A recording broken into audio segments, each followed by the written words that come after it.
Hey, what's up guys? Welcome to IronHawk's channel. In this channel, we're going to talk about everything about finance and economics. Without further ado, let's get right into it. So today we're going to talk about ETFs versus mutual fund. So personally, I hold my long-term investments in mutual fund rather than in ETFs. And a lot of people might argue that you should buy ETFs because ETFs have a lower fee. Yes, I understand. So today, let's talk about why I chose mutual funds over ETFs for my long-term investments. So first of all, what's an ETF? An ETF is a type of security that tracks an index, sector, commodity, or other assets, but which can be purchased or sold on a stock exchange, just like any other stocks.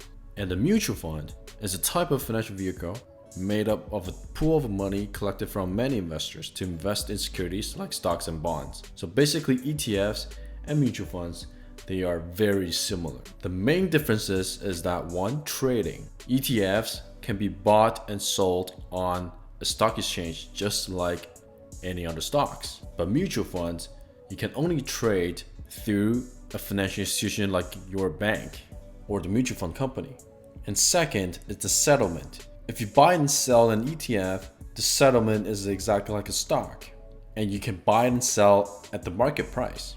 But if you buy and sell mutual funds, doesn't matter what time you buy the mutual fund in a day, it'll be always settled with the close price at the end of the day. For example, if you go to your financial advisor and tell them that, hey, I want to buy this mutual fund, and right now it's 12 o'clock at noon, and then your financial advisor will place the order for you, but the order will be completed at the end of the day at the closing price.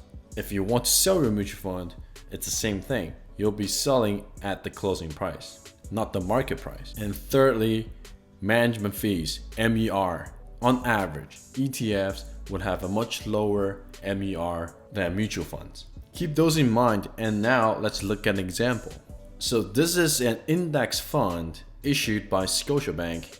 By the way, Scotiabank is a Canadian bank. I'm located in Canada, so I'm going to use Scotiabank as an example. So this mutual fund is an index fund that tries to track the performance of the Nasdaq 100 index. And I have circled out MER for this fund, which is 1.16%. Now let's take a look at the QQQ ETF. This ETF also tracks the Nasdaq 100 index, but the MER, the expense ratio, is only 0.2%. It's almost 1% difference. Now you get the idea, right? Now to answer the most important question, why did I choose mutual fund over ETFs? And why did I choose to pay that MER? Well, the number one reason, I think it's the only reason that I chose mutual fund over ETF, is because of the phrase long term. Because I know I like to trade around. I don't have a diamond hand.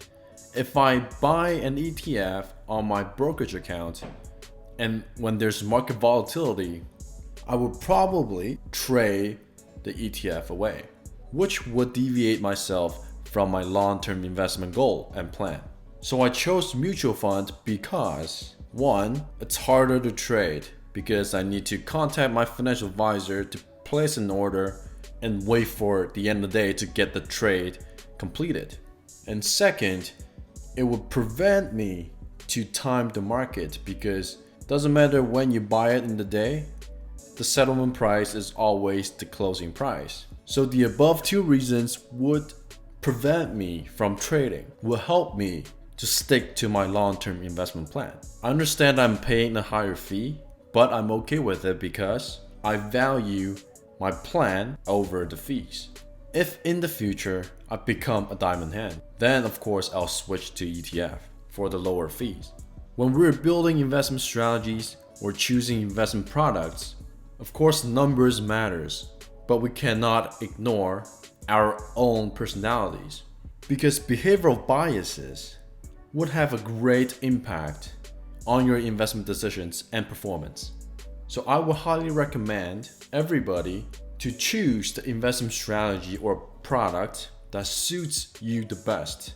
You need something that is right for you. Alright, that's the reason why I chose mutual fund over ETF. If you like this video and think this video is helpful, please like and subscribe. Thank you very much for watching, and I'll see you next time.